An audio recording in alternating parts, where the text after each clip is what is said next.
सिंचाई का पानी बंद हो गया तो हमारी गेहूं और सरसों की फसल चौपट हो जाएगी।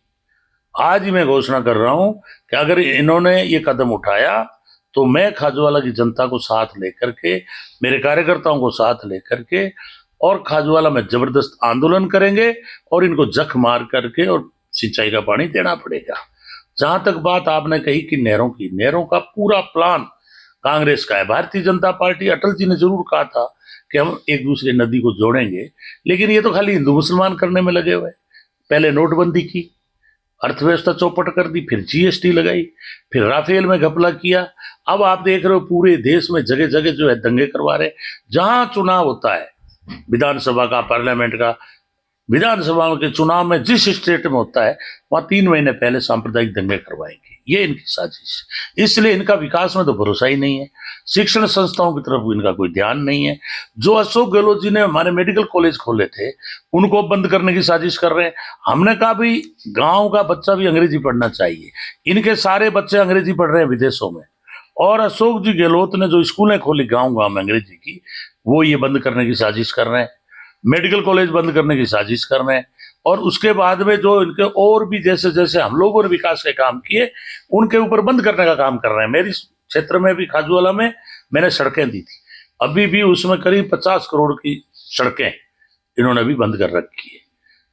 और अगर वो सड़कें इन्होंने चालू नहीं की तो आने वाले समय में मैं जनता को लेकर आंदोलन करूंगा। पिछले कई दिनों से देखा जा रहा है पूर्व मुख्यमंत्री वसुंधरा राजे काफी एक्टिव हो गई।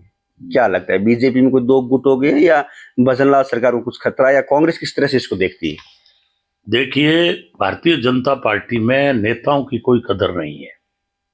आज देख लो, देवी सिंह जी चुप बैठे हैं।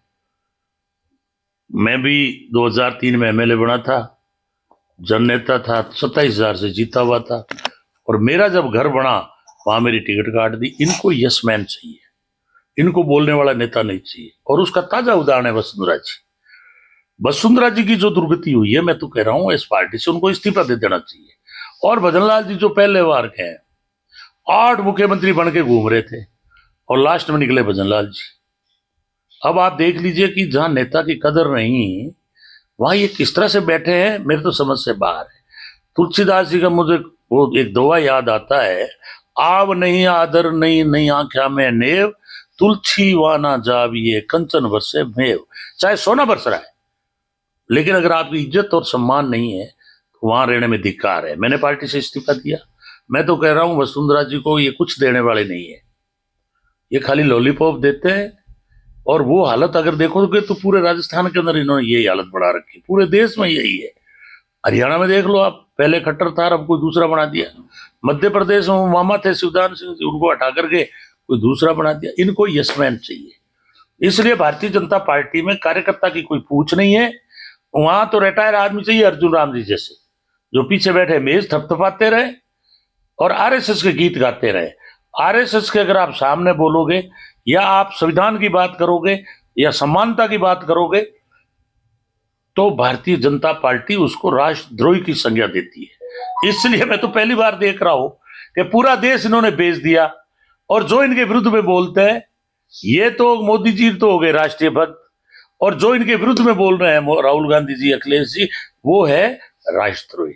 तो बड़ा अजीब तरह का भी इस देश के अंदर जो है माहौल बना हुआ है। इसलिए मैं तो यही कहूंगा, बहुत खतरनाक लोगों के हाथ में देश है। और अगर यही हालत रही तो हमारा संविधान जिंदा नहीं रहेगा, और संविधान जिंदा नहीं रहेगा तो गरीब आदमी के वोट को कौन पूछेगा। इसलिए मेरी तो जनता से अपील है कि ये जो संविधान विरोधी लोग हैं, डेमोक्रेसी विरोधी लोग हैं, इन्होंने सत्ता अपने दो अमित शाह और मोदी के हाथ में है। दो ये है, दो ही खरीदने वाले हैं, अंबानी और अड्डानी। तो हमारा डेमोक्रेसी जो है बिल्कुल केंद्रित हो गया है। इसको अगर हमें सही तरीके से चलाना है तो जो संविधान विरोधी लोग हैं उनको वोट के माध्यम से हम लोगों को सत्ता से बाहर करना चाहिए। ये मेरी अपील है।